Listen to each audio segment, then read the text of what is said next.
Jo būtībā haosi ir dažādi. Ja. Labie haosi, sliktie haosi, astrāti, tas tā runājot.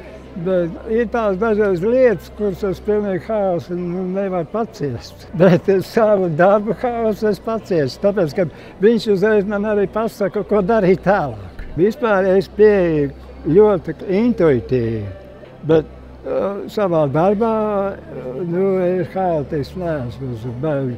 Jo laikam man ir pagātne tāda bijusi. Senčiem, kurus es vispār nepazīstu. Man tā izmet līgtas. Tas tā, bet kā man kaitina realisms. Es kaut kad pilnīgi, un es to jūtu 80. gados, un tad es sāku pilnīgi, un arī meklēju, kā sev pateikt, jo katrs mākslinieks jau meklēja savu es.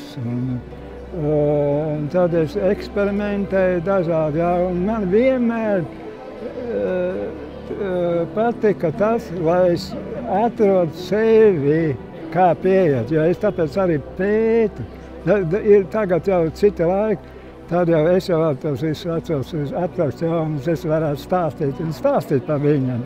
Bet savu jau es vienkārši baigi to mēģinu risināt, kur ir šausmīgi grūti, un to vispār grūti arī pateikt otram. Zīmēt Liepājā. Es taču nemācēju zīmēt. Es kā no internāta bērnam iznācu, gribu mākslas skolā iet.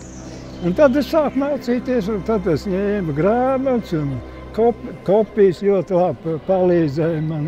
Tie bija mani skolotāji. Un paskatījos, kā Aldis Kļaviņš zīmē. Es tā nopētīju visu skaidrs.